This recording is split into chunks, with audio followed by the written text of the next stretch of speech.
सरकारी विभागों में बाबूशाही और फाइलों के मकड़जाल में एक आम कर्मचारी कैसे फंस जाता है, इसकी बानगी जबलपुर में देखने को मिल रही है।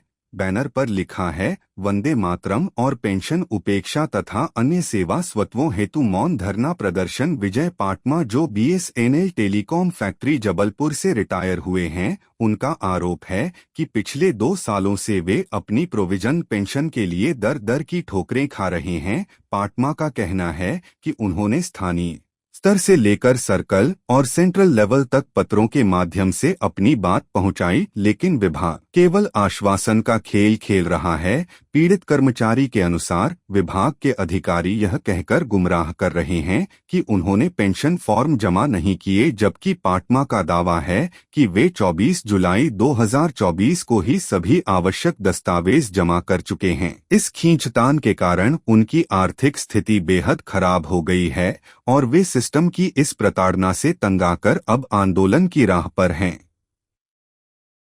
मेरा पेंशन से रिलेटेड मामला है। 2 वर्ष हो गए मुझे बीएसएनएल टेलीकॉम फैक्ट्री से रिटायर हुए, और रिटायरमेंट के पश्चात मैं लगातार डिपार्टमेंट, अपने विभागीय स्थानीय स्तर पर और सेंट्रल लेवल तक, सर्किल लेवल तक मैंने अपनी बातों को पत्रों के माध्यम से पहुंचाया। अंत में मुझे बाध्य होकर एक 23/10 को मैंने एक पत्र डिपार्टमेंट को दिया कि मैंने आने वाले समय में यदि मेरी पेंशन डिसाइड नहीं होती है, क्योंकि डिसाइड पेंशन प्रोविजनल पेंशन को लेकर रहा, क्योंकि सीजीआईटी में मेरा मामला एक लंबित है, तो मैंने एक प्रोविजनल पेंशन की डिमांड डिपार्टमेंट के सामने रखी थी।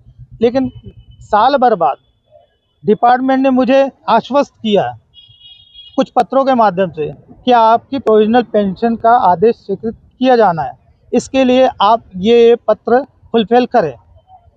तो मैंने डिपार्टमेंट को अवगत किया कि आपके सामने मैंने दिनांक 24/7/24 को जो पत्र आपने हमसे मांगे हैं इस पत्र के माध्यम से, वह आपके सामने हमने 24/7/24 को प्रस्तुत किए हैं।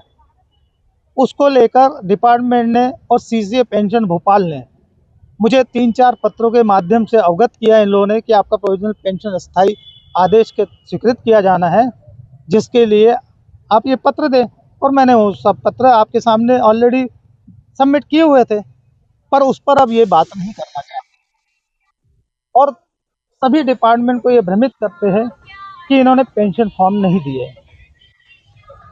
आवश्यक दस्तावेज जो थे वो हमने मूल रूप से जमा कर दिए थे, और उसके बावजूद ये आज भी वही बात रिपीट करते हैं कि आप पेंशन फॉर्म नहीं जमा कर रहे हैं।